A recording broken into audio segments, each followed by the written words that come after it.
(2026년 4월 23일) 목요일 명제대학교 배움의교회 새벽 묵상에 오신 성도님들을 주님의 이름으로 환영하고 축복합니다. 우리가 오늘 함께 나눌 말씀은 구약성경 창세기 47장 27절에서 31절까지의 말씀입니다. 제가 세번역 성경으로 봉독하도록 하겠습니다. 이스라엘 자손은 이집트의 고센 땅에 자리를 잡았다. 거기에서 그들은 재산을 얻고 생육하며 번성하였다. 야곱이 이집트 땅에서 17해를 살았으니 그의 나이가 147살이었다. 이스라엘은 죽을 날을 앞두고 그의 아들 요셉을 불러놓고 일렀다. 내가 이 아버지에게 효도를 할 생각이 있으면 너의 손을 나의 다리 사이에 넣고 내가 인애와 성심으로 나의 뜻을 받들겠다고 나에게 약속하여라. 나를 이집트에 묻지 말아라. 내가 눈을 감고 조상들에게로 돌아가면 나를 이집트에서 옮겨서 조상들께서 누우신 그곳에 나를 묻어다오. 요셉이 대답하였다. 아버지 말씀대로 하겠습니다. 야곱이 다짐하였다. 그러면서 이제 나에게 맹세하여라. 요셉이 아버지에게 맹세하니 이스라엘이 침상맡에서 엎드려서 하나님께 경배하였다. 아멘. 오늘 말씀은 신앙의 고향이라는 제목으로 함께 나누도록 하겠습니다. 오늘 본문은 야곱의 인생의 마지막을 다루고 있습니다. 27절을 보면 이스라엘 자손들은 고센 땅, 이집트 고센 땅에 자리를 잡고 큰 부를 얻으며 번성하고 있다고 기록하고 있습니다. 기근을 피해 빈손으로 내려왔던 이들은 이집트라는 거대 제국 안에서 안정과 풍요를 누리고 있는 것을 우리는 확인할 수 있습니다.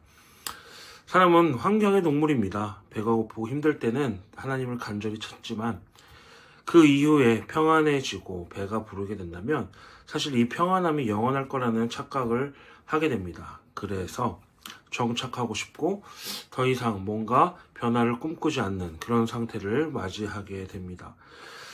야곱은 죽을 날이 가까워졌음을 스스로 직감하게 됩니다. 그리고 당대 최고 권력자인 아들 요셉을 부릅니다. 그리고 그를 통해 특별한 부탁을 하게 되죠. 나를 이집트에 묻지 말라는 것입니다. 이것은 사실 놀라운 고백입니다. 당시 이집트는 세계 최고의 문명국이고 야곱의 아들 요셉은 그 나라의 실세였습니다. 이집트에 묻힌다는 것은 화려한 장례뿐만 아니라 거대한 묘실과 그리고 또 다른 보상을 의미하고 있는 것이죠. 그러나 야곱은 그런 화려함과 보상보다는 정말 보잘것없는 가나안 땅, 조상들이 묻혀있는 그 척박한 땅을 선택하게 됩니다. 왜 그랬을까요? 야곱에게 이집트는 잠시 머무르는 정거장이었을 뿐이기 때문에 그렇습니다. 그의 진짜 국적은 하나님의 나라였기 때문이죠. 그 하나님의 나라는 가나안에 있다고 스스로 생각했던 것 같습니다. 우리도 마찬가지입니다. 우리가 이 땅에 집을 짓고 집을 사고 차를 사고 안정적인 그런 삶을 누리려고 하지만 우리의 영원한 고향은 본향은 이곳이 아닙니다. 야곱처럼 세상의 풍요 속에서도 나는 이곳 사람이 아니다. 난 이곳에 속한 사람이 아니라 잠시 지나는 나그네다 라고 하는 그 신앙의 정신이 필요하지 않을까 생각됩니다. 야곱은 요셉에게 이 일을 부탁하면서 인애와 성심으로 나의 뜻을 받들겠다고 약속하라고 말합니다. 인애는 헤세드, 성심은 에메트라는 히브리어를 씁니다. 하나님의 성품을 나타내는 단어들이죠. 즉 야곱은 단순한 효심을 요구하는 것이 아니라 하나님의 언약에 근거한 신실한 약속을 요구하는 것입니다. 야곱은 죽음의 문턱에서도 자기의 안위가 아닌 하나님의 약속이 자신의 가문을 통해 어떻게 이어질지 고민했던 것 같습니다. 그는 자신이 약속의 땅에 묻힘을 통하여서 이제 자손들에게 너희가 돌아가야 할 곳은 이집트가 아니라 가나안이라는 무언의 메시지를 남기고 있는 것이죠. 그리고 이를 통해 하나님의 놀라운 계획하심을 미리 야곱을 통해 알려주고 있는 것입니다. 결국 요셉은 맹세하였습니다.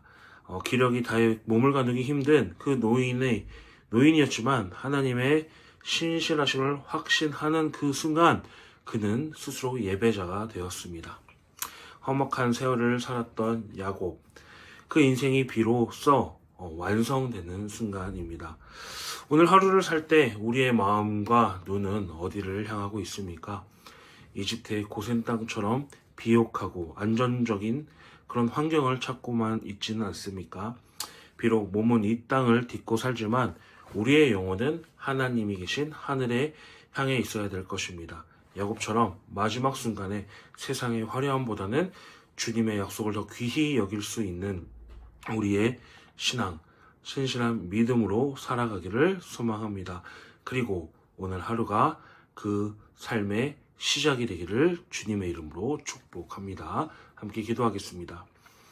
하나님, 오늘 야곱의 마지막 유언을 통해 우리가 진정으로 바라보아야 할 것이 어딘지 다시 한번 깨닫습니다. 세상의 풍요와 안락함이 나를 유혹할 때 내가 이 땅의 나그네의 힘을 잊지 않게 하시고 야곱이 화려한 이집트의 묘실보다 약속의 땅을 택했던 것처럼 나의 눈에 보이는 현상보다 보이지 않는 주님의 영원한 나라를 더욱더 사모할 수 있는 믿음을 허락하여 주시옵소서. 감사드리며 귀한 예수님의 이름으로 기도드립니다. 아멘.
주세요.